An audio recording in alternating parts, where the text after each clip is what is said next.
क्या अरविंद केजरीवाल अब राज्यसभा जाएंगे? दिल्ली में आम आदमी पार्टी की हार के बाद से ही सियासी गलियारों में ये चर्चा बेहद आम हो गई है। हालांकि आम आदमी पार्टी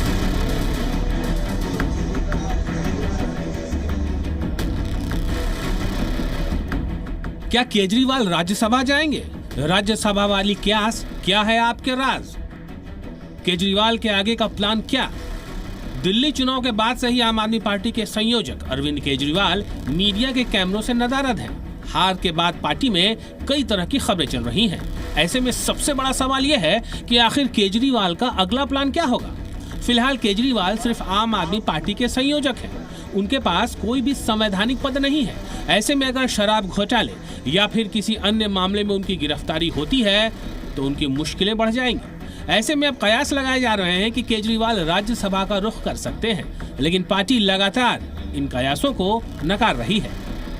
जहाँ तक अरविंद केजरीवाल सर की बात है तो मीडिया के सूत्र पहले कह रहे थे कि वो पंजाब के मुख्यमंत्री बनेंगे। अब मीडिया के सूत्र कह रहे हैं कि वो राज्यसभा से लड़ेंगे। ये दोनों सूत्र बिल्कुल गलत हैं। अरविंद केजरीवाल जी आम आदमी पार्टी के राष्ट्रीय संयोजक हैं। मैं मानती हूँ कि उनकी डिमांड बहुत ज्यादा है, पर वो किसी एक सीट पर सीमित नहीं है। लेकिन कहते हैं कि आग लगे बिना धुआं नहीं उठता। दरअसल ये कयासबाजी आम आदमी पार्टी के एक ट्वीट से शुरू हुई। हुआ यूं कि बिहार में इस साल के अंत में विधानसभा चुनाव होने हैं। उसके साथ ही पंजाब के लुधियाना वेस्ट सीट पर उपचुनाव होगा। हालांकि इसके लिए अभी चुनाव आयोग ने कोई ऐलान नहीं किया है। बावजूद इसके आम आदमी पार्टी ने अपने उम्मीदवार का ऐलान कर दिया है। आपने राज्यसभा से सांसद संजीव अरोड़ा को उपचुनाव में उम्मीदवार बनाया है। सारी कयासबाजी इसी नाम को लेकर शुरू हुई। अगर उपचुनाव में आप सांसद संजीव अरोड़ा की जीत होती है तो फिर राज्यसभा की सीट खाली होगी। ऐसे में ये उम्मीद जताई जा रही है कि इस सीट से केजरीवाल राज्यसभा जा सकते हैं, लेकिन इन बातों को आम आदमी पार्टी पूरे तरीके से खारिज कर रही है। देखिए, ये एक ओपन सीक्रेट था कि वो वहाँ के लिए बेस्ट एलिजिबल कैंडिडेट है, तो इस बात को इससे ना जोड़ा जाए। और मैं आपके सूत्रों का सिरे से खंडन करती हूँ।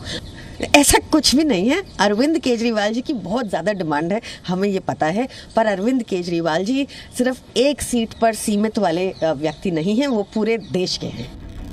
हालांकि बीजेपी इस पर काफी आक्रामक है और केजरीवाल पर हमला करके उन्हें भगोड़ा बता रही है।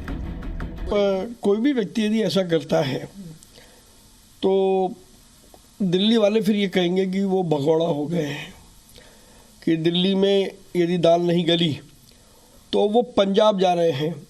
लेकिन पंजाब के लोग स्वीकार करेंगे, उसमें मुझे संदेह है। केजरीवाल के राज्यसभा जाने की खबरों के बीच वार पलटवार तेज है, लेकिन राजनीति और सीमित संभावनाओं का खेल है।